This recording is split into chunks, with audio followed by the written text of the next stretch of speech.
Bonjour à toutes et à tous et bienvenue dans notre magazine Opinion consacré au CDH. 2018, une année profondément humaine, c'est en tout cas l'ambition du CDH pour chacune et chacun d'entre vous. Janvier, c'est aussi le mois où l'on se projette dans l'avenir avec ses idées, ses projets, ses espoirs. C'est pourquoi les mandataires du CDH ont invité sympathisants et militants autour du verre de la nouvelle année.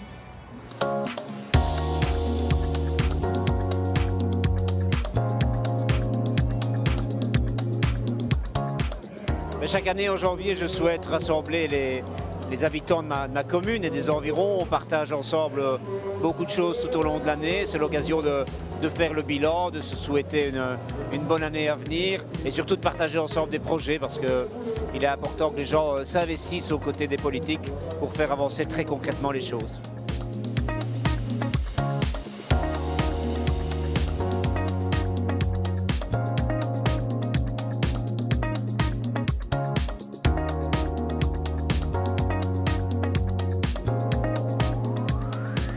C'est un bonheur chaque année de pouvoir rencontrer l'ensemble des militants, des membres, des sympathisants, le monde associatif bien sûr qui vient aussi à nos vœux, non seulement pour souhaiter des bons vœux personnels, mais au-delà de ces bons vœux personnels, de pouvoir dresser le bilan de l'année précédente et surtout d'envisager l'avenir pour défendre les familles, pour défendre l'éducation, l'enseignement.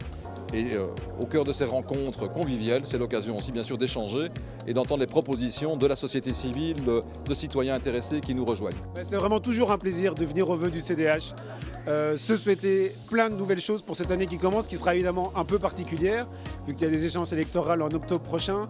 Et ça donne vraiment l'énergie de se revoir avec les militants, les élus, pour aller sur le terrain ensuite, convaincre de la pertinence, du dynamisme de notre projet pour les citoyens bruxellois. Je suis là ce soir, c'est parce qu'il me semble important d'aller à la rencontre à la fois des collègues, des mandataires et puis des habitants. Et c'est un lien vraiment qui est fondamental. Donc nous l'entretenons ici à l'occasion des vœux, mais c'est vraiment toute l'année dans notre engagement communal que nous sommes à la rencontre des citoyens. Et c'est vraiment le sens de notre engagement, c'est être en lien avec les gens. Je suis une ancienne enseignante et j'ai toujours été très passionnée pour le domaine de l'éducation. Et je trouve que le CDH fait énormément dans ce domaine. Donc je suis là pour le soutenir.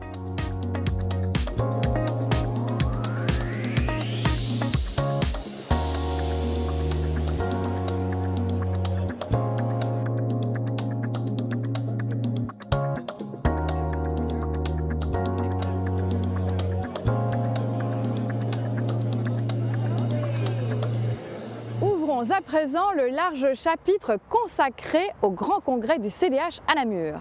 Ce vaste rassemblement des troupes a approuvé les lignes de force qui guideront l'action du parti au cœur de vos communes.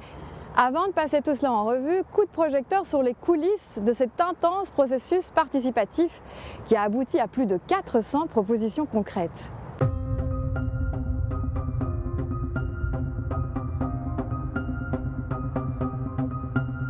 Un programme au sein du CDH, c'est vraiment un processus participatif puisque au départ d'un travail initié par le centre d'études mais en collaboration avec beaucoup de mandataires locaux qui ont voulu partager aussi leurs bonnes pratiques, leurs expériences et ce qu'ils avaient apporté au niveau de leur commune. On a rédigé un texte qui a été ensuite soumis à consultation pour l'ensemble des membres dans les assemblées provinciales ainsi qu'auprès des associations du CDH, les jeunes, les femmes, les aînés. Toutes ces rencontres, toutes ces consultations ont permis de rassembler toute une série d'amendements. Il y a eu plus de 340 amendements qui ont été introduits sur ce texte-là.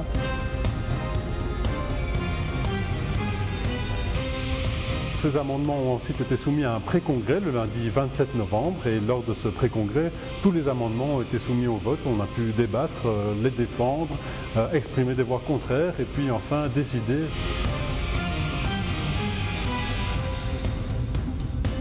Ensuite, l'ensemble de ce travail a été transmis maintenant au Congrès lors de ce dimanche 3 décembre.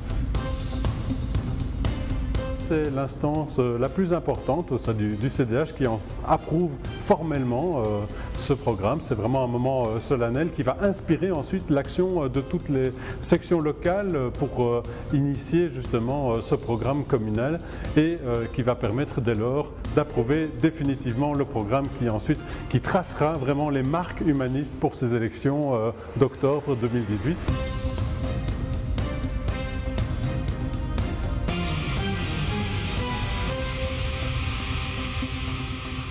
Ce texte amendé par nos membres s'est donc retrouvé au congrès du CDH pour y être voté. Un vote quasi unanime et le lancement des élections communales prévues en octobre. On voit ça en images. Le 3 décembre dernier, plus de 800 participants se sont rassemblés à Namur afin d'approuver les lignes de force qui guideront l'action du CDH pour les prochaines élections locales. Cet événement est l'apothéose d'un long processus participatif. En effet, pendant plus d'1 an, 1500 personnes ont participé aux multiples rencontres organisées dans chaque province, proposant et débattant pas moins de 350 amendements. Ces longs mois de discussion ont permis de dégager 400 propositions qui tournent autour de 5 lignes de force. La participation et la transparence, les familles et l'éducation, la fraternité, l'envie d'entreprendre et d'innover, ainsi que la qualité de vie au cœur de nos communes. Le 3 décembre, c'était aussi la journée internationale des personnes handicapées. Et devant l'ensemble des membres et militants du CDH, notre président a tenu à rappeler combien l'aide aux personnes porteuses de handicap est au cœur de l'humanisme. Benoît Ludgen a ensuite mis l'accent sur les ingrédients qui font la force du CDH.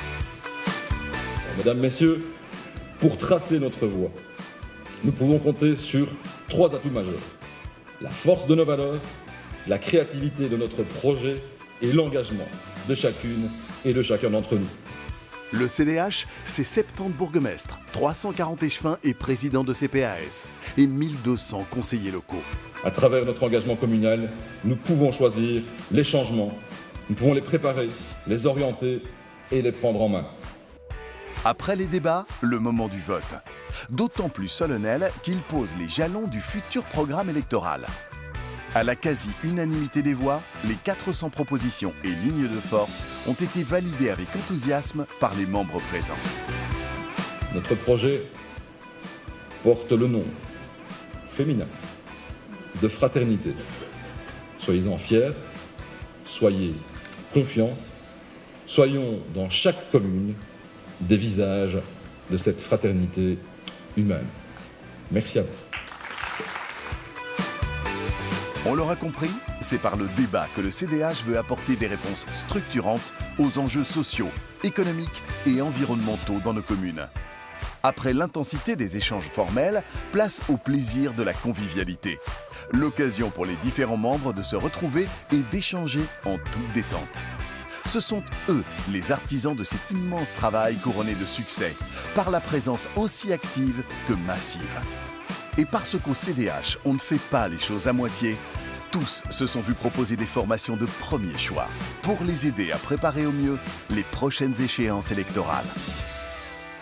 Philippe Mestat était un homme remarquable, reconnu internationalement pour ses compétences en gestion financière, sa rigueur, sa vision, sa clarté d'expression qui faisait de lui un pédagogue avisé. Le CDH a tenu à rendre hommage à ce géant humaniste emporté à 69 ans par la maladie. Le 7 décembre dernier, la Belgique, l'Europe, la Wallonie, le CDH ont perdu un des responsables politiques les plus brillants que notre pays ait connu durant ces 40 dernières années. Il aura marqué notre mouvement politique et son époque d'une empreinte indélébile. Qu'est-ce que le CDH a hérité de Philippe Mestat ? Indéniablement, d'une part, certainement une conscience sociale très forte qu'il faut avoir dans la société, dans l'engagement politique, l'engagement par rapport au monde associatif aussi, dont il était également issu. Il a un parcours aussi dans sa jeunesse, dans les mouvements de jeunesse, etc. Donc quelqu'un qui était dans la société et une rigueur aussi intellectuelle implacable. Ministre, président de parti, Philippe a donné toute sa noblesse à l'engagement politique. Nommé à la tête de la BEI, il consacra la seconde partie de sa carrière à la cause européenne. Avec Philippe Mestat, je perds un ami, un complice, presque un frère. Nous étions en intimité et personnelle et politique, donc ma place est ici. Philippe Mestat était un homme d'État qui a mis ses talents au service de causes qu'il estimait justes et qui l'ont motivé durant toute sa vie. Philippe, pour moi, comme pour tant d'autres, Vous avez été et serez toujours ce géant d'excellence dans toutes les facettes de votre personnalité tellement multiple. Géant d'intelligence rare, vive, rapide et créative. Géant de modestie, géant de capacité d'analyse lucide et sereine. Géant de vision prospective et enthousiaste. Géant de liberté et d'indépendance intellectuelle. Philippe Maystadt sera toujours pour nous une source d'inspiration. Il faisait bel et bien partie des plus grands. Notre magazine Opinion Génération Humaniste se termine déjà. Nous vous remercions très chaleureusement de l'avoir suivi. Retrouvez-nous sur notre page Facebook pour commenter, liker, partager notre actualité ou encore sur notre site internet lecdh.be. Nous vous donnons rendez-vous en avril. D'ici là, portez-vous bien. À bientôt.